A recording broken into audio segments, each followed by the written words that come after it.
दोस्तों, अब हम करेंगे 5.3 का 15वां सवाल। 15वां सवाल क्या बोल रहा है? वो बोल रहा है कि एक काम होना है किसी कंस्ट्रक्शन का और एक ठेकेदार को वो काम दिया है और उस ठेकेदार से बोला है कि एक फिक्स डेट दे दी कि उस डेट तक वो काम होना है। अगर आप उस डेट तक वो काम नहीं कर पाते हैं तो आप पर पेनल्टी लगाई जाएगी। और वो पेनल्टी किस हिसाब से होगी? पेनल्टी होगी, अगर आप एक दिन लेट हुए तो आपको 200 रुपये देना होंगे। अगर 2 दिन लेट हुए तो 250 रुपये देना होंगे। अगर 3 दिन लेट हुए 300। अगर 4 दिन लेट हुए तो 350। यानी कि 50 रुपए जो है हर दिन आपके बढ़ते जाएंगे। तो इस क्वेश्चन में पूछा है कि अगर वो 30 दिन लेट हो जाता है काम को करने में तो ठेकेदार को कितने रुपए जुर्माने में देने होंगे। तो हम इसको कैसे निकालेंगे? ये इस तरीके से चलती रहेगी, यानी कि ठेकेदार को कितने रुपए देने होंगे टोटल। टोटल रुपए देने हैं, यानी कि वो बोल रहा है 30 दिन में। 30 दिन का मतलब हो गया कि एन बराबर हमें 30 दे दिया। ठीक है। अब जब 30 दे दिया है तो ये हमारी क्या एपी नहीं बन रही है? 200, 250, 300, 350, कितने का गैप आ रहा है? 50 का डिफरेंस आ रहा है हर टर्म में, इस टर्म में। जैसे कि ये पहले दिन अगर लेट हो गया तो पहले दिन इसे 200 रुपए देना होंगे ठेकेदार को। अगर 2 दिन लेट हुआ तो 200 पहले दिन के और 250 दूसरे दिन के, 450 रुपए देना होंगे। 2 दिन लेट हो गया। अगर वो 3 दिन लेट हो गया तो पहले दिन के 200, दूसरे दिन के 250 और तीसरे दिन को 300 रुपए।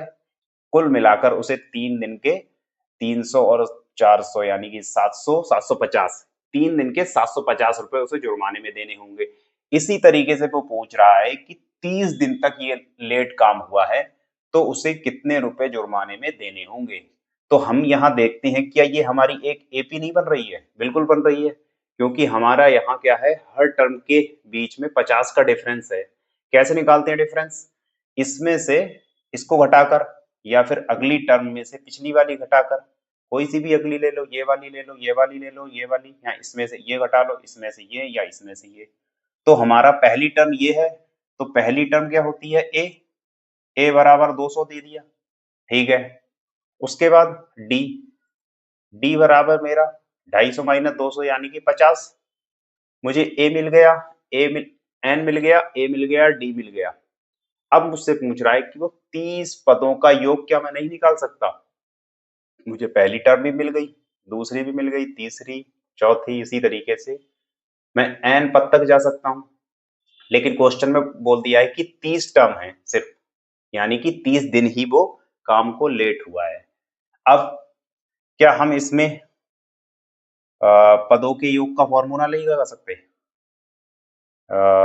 जैसे क्या होता है, एस एन बराबर N by two A plus N minus 1 into D, यही होता है।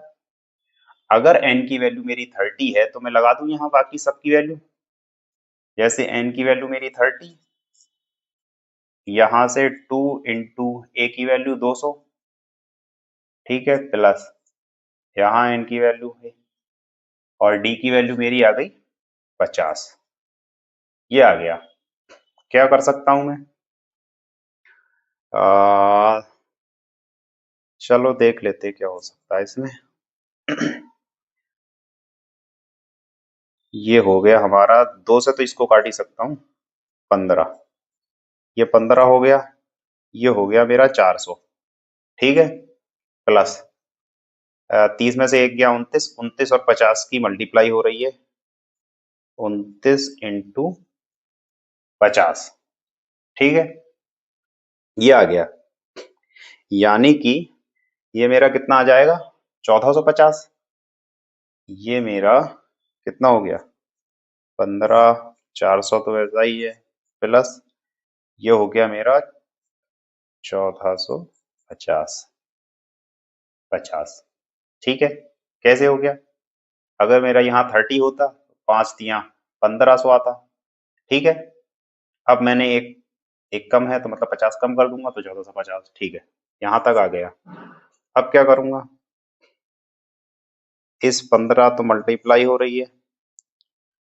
अब 1450 और 400 यानी कि 14,018, 1850, 1850, 1850 और 15 की मल्टीप्लाई कर दूं, कितना आएगा?